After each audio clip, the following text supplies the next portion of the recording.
नमस्कार मित्रों। आज की कहानी है लालच बुरी बला है। और चैनल पर नए हो तो चैनल को अवश्य सब्सक्राइब करें। दोस्तों, बात लगभग सन 1912 ईस्वी की है। एक शहर में एक सुनार था। उसकी दुकान बहुत प्रसिद्ध थी।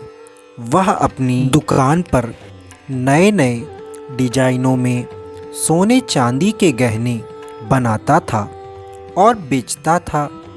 कुछ लोग अपने पुराने गहने लाते थे और कुछ पैसे देकर नए गहने बनवा ले जाते थे।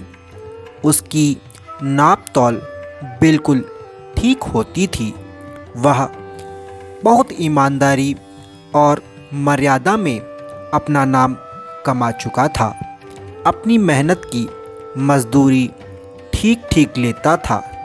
सोने के गहनों में तांबे का टांका भी कम से कम लगाता था। शहर में सबसे अधिक दुकान उसी की चलती थी। चाहे जान पहचान का हो या अनाड़ी हो, सबके साथ ईमानदारी से व्यवहार करता था। एक दिन दोपहर का समय था। गर्मियों के दिन थे। भरी दोपहर में सूरज सर पर चढ़ा हुआ था। दुकान पर एक भी ग्राहक नहीं था। वहाँ पर एक आदमी आया।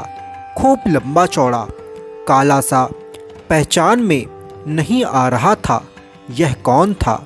और वह एक थैले में गहने दिखाकर कुछ कहने लगा।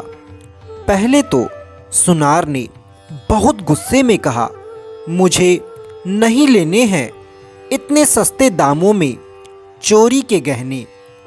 चोरों के सरदार ने बड़ी नरमी से कहा, देख लो, ये फ़ायदे का सौदा है और मैं चोरों का सरदार हूँ और मेरे पास हर रोज़ इसी प्रकार के सस्ते में गहने आते रहते हैं।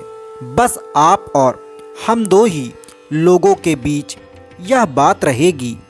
आनन फानन में लखपति फिर करोड़पति बन जाओगे। जब चोरों के सरदार ने अधिक कहा सुना तो वह लालच में आ गया और मन ही मन सोचने लगा कि यदि मैं इससे कुछ दिनों में रुक रुक कर ऐसे ही सस्ते में इतने मूल्यवान सोने के आभूषण लेता रहूँगा तो मैं करोड़पति भी बन जाऊंगा और मुझसे मालदार इस राज्य में कोई नहीं होगा। और यही सब सोचकर वह गहने लेने के लिए तैयार हो गया। वह अंदर थैले को ले गया, गहने तौले और पैसे उसी थैले में रखकर वापस दे दिए। वह सरदार थैला लेकर चला गया। अब चोरों का सरदार हर 20-25 दिन में आता। सुनार गहनों का थैला ले लेता। सुनार उसी थैले में पैसे रखता और सरदार को वापस दे देता। सरदार थैला लेकर चला जाता। अब सरदार जब भी दिन में ना आकर झुटपुटे में शाम को आता। सरदार पैदल आता था। कभी कभी वह जब जल्दी में होता तो अपनी घोड़ी को साथ लेकर आता था। एक दिन सरदार घोड़ी पर सवार होकर जब शहर में आ रहा था तो शहर में उसने देखा अत्यंत कड़ा पहरा था। तभी कुछ सिपाहियों को उस पर शक हो गया कि वह कोई संदिग्ध व्यक्ति है। सिपाहियों ने दौड़ाकर सरदार को घेर कर गिरफ्तार कर लिया। उस सरदार को दरबार में जब हाजिर किया गया, पहले तो सिपाहियों ने उसके थैले की तलाशी ली। तलाशी लेने पर तो उसके पास बहुत सारे अमूल्य किसी रजवाड़े के रत्न जड़ित आभूषण पाए गए। तब उसे राजा ने पूछताछ की तो पता चला कि पड़ोस की रियासत के राजा की लड़की का डोला लूटकर गहने लाए गए हैं। उस सरदार ने यह स्वीकार किया कि मैं ही चोरों का सरदार हूँ और ये गहने एक रियासत में जा रहे एक डोले को लूटकर मैं लाया था और ऐसे तमाम अमूल्यवान गहने और पैसे मैं लूटकर अपने और अपने सिपाहियों और दोस्तों का पेट भरता था और उन्हें माला माल करता था। जब राजा ने पूछा कि इन गहनों को अभी तुम कहाँ ले जा रहे थे, इस पर उसने बताया कि आपके यहाँ के प्रसिद्ध सुनार के पास मैं इसे बेचने जा रहा था। अक्सर मैं चोरी के सोने के गहने उसी को सस्ते दामों में बेच देता हूँ। वह आधी कीमत पर मेरे गहने खरीद लेता है महाराज। उसी समय राजा को बेहद गुस्सा आया। उसने सिपाहियों को भेजकर उस सुनार की दुकान पर अचानक छापा डलवाया और सुनार को गिरफ्तार कर कैद खाने भेज दिया, क्योंकि उसकी दुकान से हजारों की संख्या में चोरी के खरीदे हुए गहने मिले जो कि बेहद मूल्यवान थे।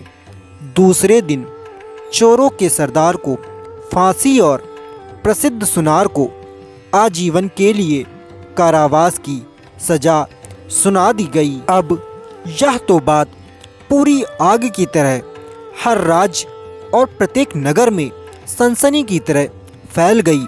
लोग जगह जगह पर आपस में सुनार की ईमानदारी की चर्चा, पूरे शहर सुनार की तारीफ कर रहा था और दूसरी ओर चोरी के गहनों की खरीद फरोख्त के बारे में उसकी निंदा भी कर रहे थे। एक स्थान पर तमाम लोग इकट्ठे थे और सुनार की इस घटना के बारे में चर्चा चल रही थी।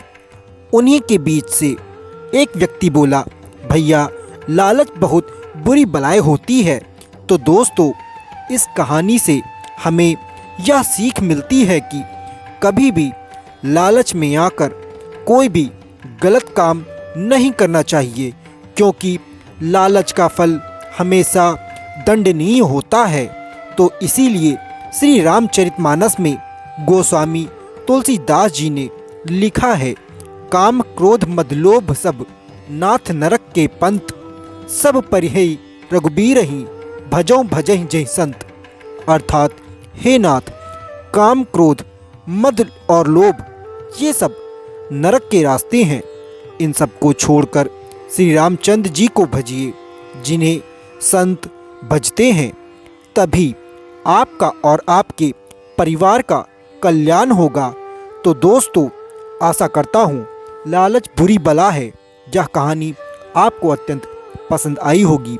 यदि पसंद आई हो तो चैनल को अवश्य सब्सक्राइब करें और बेल नोटिफिकेशन ऑन करें ताकि इसी प्रकार की कहानी आप तक पहुँच सके। नमस्कार दोस्तों।